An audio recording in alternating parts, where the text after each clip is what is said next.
సుబ్రహ్మణ్యపురం చేసేటప్పుడు నాకు తెలియదు కానీ మేబీ ఆ టైంలోనో లేకపోతే లేదో ఎప్పుడో మీ స్టేటస్ చూసినప్పుడు I got to know that మీ మదర్ లేరు. My mom passed away like 6 years ago.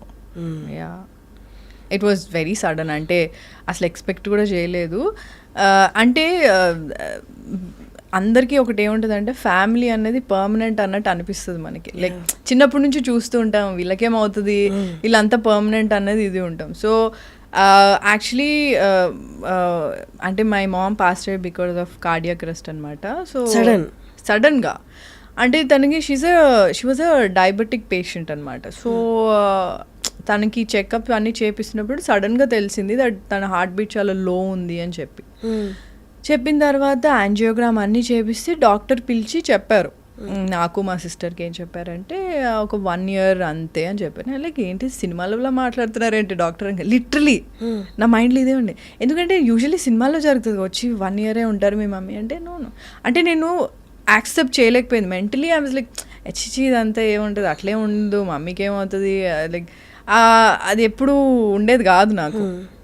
Because she was doing well, only diabetes ఉండేది, అది కూడా టెస్ట్ చేయించి అన్ని షీ వాజ్ నార్మల్ ఓన్లీ.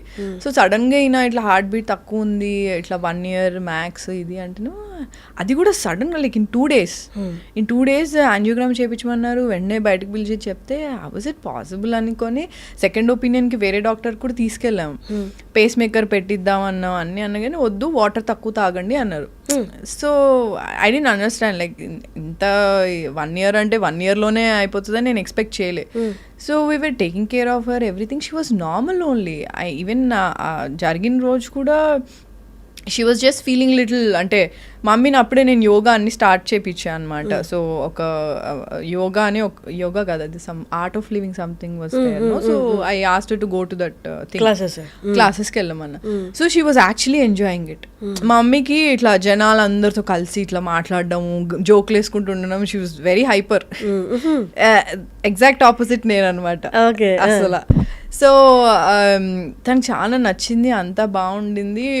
ఇంకా లాస్ట్ డే యోగా క్లాస్ది లాస్ట్ డే అనమాట. So she went and attended that class. She came back. ఎందుకో కొంచెం ఎట్లాగో ఉంది అనింది. ఐ వాజ్ నాట్ దేర్ అప్పుడు, నేను వేరే ఎక్కడో ట్రావెల్ చేస్తుండే అప్పుడు.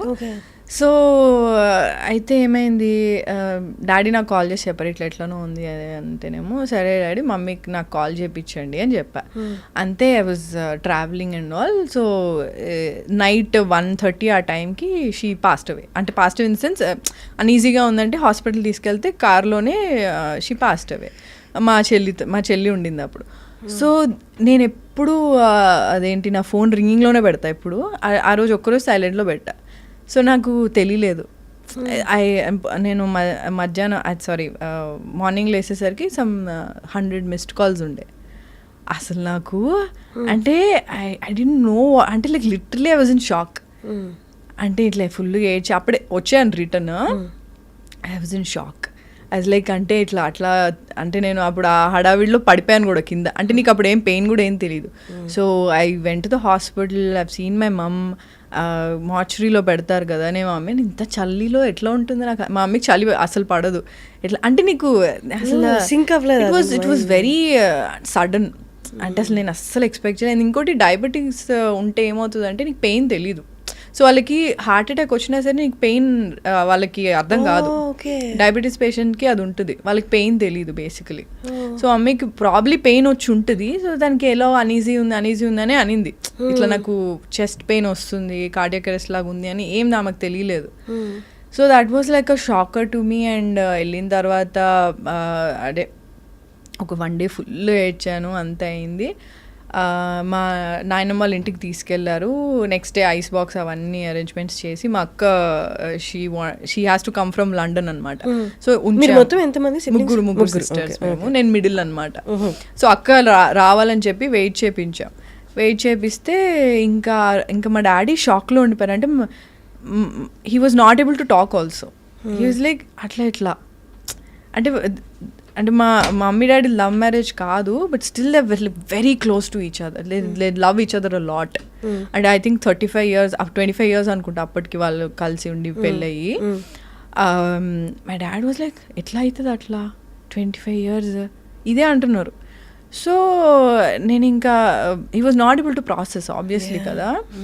సో ఇంకా నేను 1 day ఫుల్ ఏడ్చాను. నెక్స్ట్ డే నుంచి నాకు ఏడుపు ఆగిపోయింది. Because I think okay now I have to take care of everything. ఎందుకంటే చెల్లి ఫుల్గా ఏడుస్తుంది, అక్క రావాలి, డాడీ ఏమో షాక్లో ఉన్నారు. So I was like okay now I have to take care of all this little things and అవన్నీ ఆర్గనైజ్ చేయాలి కదా. ఇంకా మా రిలేటివ్స్ అందరూ వచ్చారు. దే వర్ లైక్ ఎందుకు ఏడవట్లేదు, ఓకే మీ probably she is not close to her mom అని నీకు తెలుసు కదా ఎట్లుంటుందో. సో అట్లా చాలా ఉన్నాయి. బట్ అంటే ఇట్స్ జస్ట్ అంటే అట్లా షట్ డౌన్ అయిపోయింది నాకు. ఇట్లా ఏడుపు అన్నీ ఆగిపోయినాయి. మా అక్క వచ్చింది, అన్నీ అయినాయి. నేను యాక్చువల్లీ ఇక్కడే మన మహాప్రస్థానంకి అదే బస్లో వ్యాన్లో మమ్మీని తీసుకెళ్ళి వెళ్ళొద్దు అన్నారు, కాల్చేటప్పుడు ఉండొద్దు అన్నారు. మామూలుగా ఆడవాళ్ళు ఉండొద్దు అంటారు. నాకేం సంబంధం లేదు, నేను వెళ్తా, నేను మా మమ్మీతో ఉంటా, మా మమ్మీ లాస్ట్ వరకు నేను చూస్తాను. సో ఆ కపాలం సంథింగ్ ఏదో పగులుతుంది కదా. సో అది మా డాడీని వదలొద్దని డిసైడ్ అయ్యా ఫస్ట్. సో మా డాడీతోనే ఉన్నా, మా డాడీ అది మొత్తం కాల్చడం అన్నీ మా డాడీతోనే ఉన్నాను. So I was there for everything. So అట్లా it was shock for every. అందరికీ చాలా అంటే ఎక్స్పెక్ట్ చేయలేదు అంత తొందరగా అవుతుందని. She was just 52 years old, that's all. So అంతే. నేను ఆ తర్వాత ఐ థింక్ ఒక 15 daysలోనే నేను షూట్కి వెళ్ళిపోవడం స్టార్ట్ చేశా. అంటే ఎలా ఉంటుందంటే మా చెల్లికి ఆ ఇంట్లో ఉండడానికి భయం స్టార్ట్ అయింది. నాకు మమ్మీ కనిపిస్తుంది, నాకు ఇల్లు షిఫ్ట్ అయిపోదాం డాడీ ప్లీజ్ మమ్మీ కనిపిస్తుంది అంటే 15 daysలో ఇంకొక ఇల్లు చూసి షిఫ్ట్ అయ్యాం మేము. So she was crying every day. Obviously చాలా ఉంటుంది కదా, చాలా మెమరీస్ ఉంటాయి. సో షిఫ్ట్ అయిపోవాలి ఇంకా ఇల్లు 15 daysలో షిఫ్ట్ అయిపోయాము. అండ్ మళ్ళీ కొత్త ఏరియాకి సెట్ అవ్వాలంటే కొంచెం టైం పడుతుంది. But it was very tough, very tough. అంటే మమ్మీ లేకపోతే ఇల్లులాగా ఉండదు. ఇట్స్ అంటే నువ్వు ఒక బయట నుంచి ఒక వర్క్ నాకు ఎలా ఉండేదంటే ఫీవర్ వచ్చినా ఏదొచ్చినా ఇంటికి వచ్చి మమ్మీని చూస్తే అబ్బా ఓకే మమ్మీ చూసుకుంటుంది అన్న ఫీలింగ్ ఎప్పుడు ఉంటుంది ఆబ్వియస్లీ కదా. So I think that thing was gone. It's అంటే మమ్మీ అన్నది ఎప్పుడు అంటే ఉన్నప్పుడల్లా గ్రాంటెడ్గా తీసుకుంటాం పక్క, బట్ లేనప్పుడు చాలా బాధపడతాం.